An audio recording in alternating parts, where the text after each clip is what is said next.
வணக்கம். இன்னைக்கு நாம ஒரு ரொம்பவே இன்ட்ரெஸ்டிங்கான, அதே சமயம் நாம எல்லாருக்கும் பெருமை தரக்கூடிய ஒரு விஷயத்த பத்தி தான் இந்த அலசல்ல விரிவாக பார்க்க போறோம். சமீபத்துல இணையத்துல வைரலான ஒரு வீடியோ. உலகளாவிய அரங்குல இந்தியர்களோட தாக்கத்தை எப்படி ஆணித்தரமா எடுத்து உரைக்குதுன்னு நாம பார்க்க போறோம். இது வெறும் ஒருத்தர் சொல்ற புகழ்ச்சி மட்டும் இல்ல, அதுக்கு பின்னாடி இருக்கிற மிகப்பெரிய பொருளாதார மற்றும் சமூக உண்மைகளை தரவுகள் அடிப்படையில நாம முழுமையா அனலைஸ் பண்ண போறோம். சரி, இப்போ நாம நேரடியா விஷயத்துக்கு வருவோம். உங்ககிட்ட ஒரு கேள்வி. உலகத்திலே மிக உயரமான புர்ஜ் கலிஃபாவை கட்டின அந்த மாபெரும் தொழிலதிபர் உலகத்துல எத்தனையோ பேர் இருக்கும்போது ஏன் மற்ற எல்லாரையும் விட இந்தியர்களை வேலைக்கு எடுக்க அவ்வளவு ஆர்வமா இருக்காரு? யோசிச்சு பாருங்க.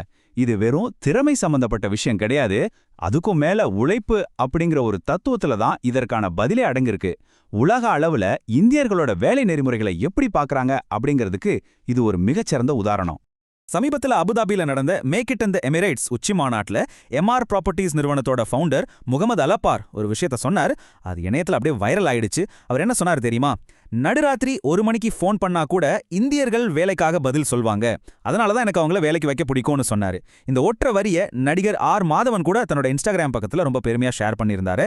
நேரம் காலம் பார்க்காத இந்தியர்களோட அசைக்க முடியாத டெடிகேஷனை இந்த ஒரு சின்ன விஷயம் எவ்வளவு துல்லியமா காட்டுது பாத்தீங்களா? சரி, இந்த பாராட்ட சொல்ற முகமது அலப்பார் யார்?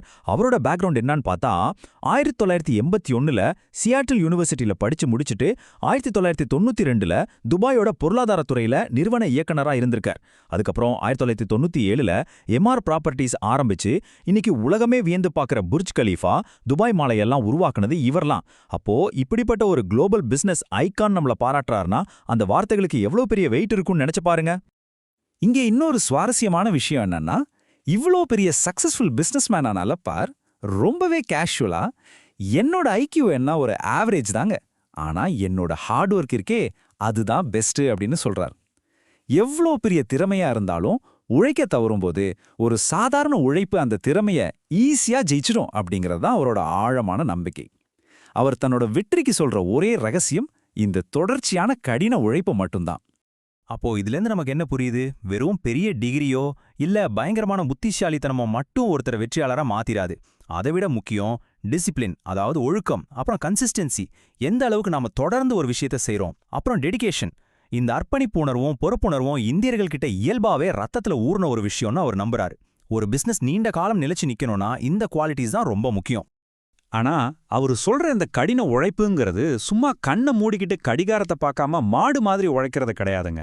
அது ரொம்ப ஸ்மார்ட்டான உழைப்பு. சரியான வாய்ப்புகளை ஆராய்வது, சவால்களை எதிர்கொள்வது, தைரியமா ஆனா தெளிவா ரிஸ்க் எடுக்கிறது, ஒரு சூப்பரான டீமை உருவாக்குறது, இதுதான்.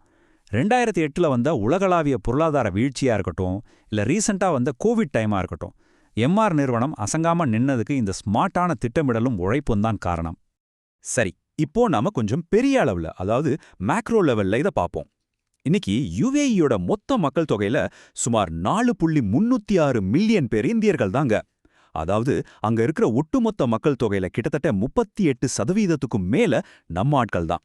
முகமது அலப்பார் பாராட்டின அந்த இந்தியர்களோட உழைப்புக்கு கிடைச்ச மிகப்பெரிய கண்கூடா பார்க்கக்கூடிய ஒரு ரிசல்ட் இதுதான்னு நாம அடிச்சு சொல்லலாம். இது வெறும் உழைப்போட நின்னுடல. இதோட பொருளாதார தாக்கம் என்னன்னு கேட்டா நீங்களே ஆச்சரியப்படுவீங்க. ஒவ்வொரு வருஷமும் யுஏஇல இருந்து நம்ம இந்தியாவிற்கு அனுப்பப்படுற பணம், அதாவது ரெமிட்டன்ஸ், எவ்வளோ தெரியுமா? கிட்டத்தட்ட 21 முதல் 22 பில்லியன் டாலர்கள். இது நம்ம நாட்டோட மொத்த ரெமிட்டன்ஸ் வரவுகள்ல சுமார் 19%. யோசிச்சு பாருங்க, 2 நாட்டோட பொருளாதாரத்திலையும் நம்ம ஆட்கள் எவ்வளோ பெரிய தூணா இருக்காங்கன்னு இந்த பிரம்மாண்டமான நம்பர் நமக்கு நிரூபிக்குது. அதே மாதிரி இந்தியர்கள் அங்க சும்மா தொழிலாளர்களா மட்டும் இல்லங்க, யுஏஇயோட ரொம்ப முக்கியமான துறைகளையே நம்ம ஆட்கள் தான் இயக்கிட்டு இருக்காங்க. அங்கே 3300க்கும் மேற்பட்ட இந்திய நிறுவனங்கள் இருக்கு. சுகாதாரத்துறை எடுத்துக்கிட்டா 20,000 மருத்துவர்கள், 60,000க்கும் மேற்பட்ட நர்சஸ்னு நம்மவங்க தான் தாங்கி பிடிச்சிருக்காங்க. எஜுகேஷன்ல 81 இந்தியன் ஸ்கூல்ஸ் இருக்கு. அதையெல்லாம் விட 2024ல மட்டும் துபாய்க்கு வந்த ஃபாரின் இன்வெஸ்ட்மெண்ட்ல 1800க்கும் மேற்பட்ட ப்ராஜெக்ட்ஸ் இந்தியர்கள் மூலமா தான் வந்திருக்கு. எப்படிப்பட்ட ஒரு முழுமையான பொருளாதார பங்களிப்பு பாத்தீங்களா? ஒரு நாணயத்துக்கு 2 பக்கம் இருக்கிற மாதிரி இந்த விஷயத்திலையும் சில யதார்த்தமான உண்மைகள் இருக்கு. அதை நாம ரொம்ப நடுநிலையா பார்க்க வேண்டியது அவசியம். இந்தியாவுக்கும் யுஏஏக்கும் இடையிலான இந்த மிகப்பெரிய புலம்பெயர் தொழிலாளர்களின் உறவுல இருக்கிற கட்டமைப்பு ரீதியான உண்மைகளை அகடமிக் லெவல்ல நம்ம கொஞ்சம் அனலைஸ் பண்ணி பார்ப்போம். இதெல்லாம் தரவுகளின் அடிப்படையில் சொல்லப்படுற விஷயங்கள்.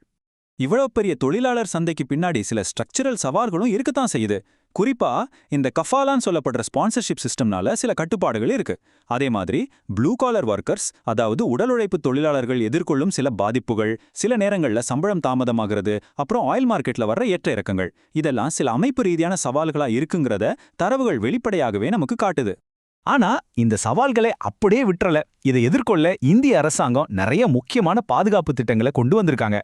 இ-மைக்ரேட் அப்படிங்கிற டிஜிட்டல் சிஸ்டம் மூலமா வேலைவாய்ப்புகளை ரொம்ப சரியா கண்காணிக்கிறாங்க.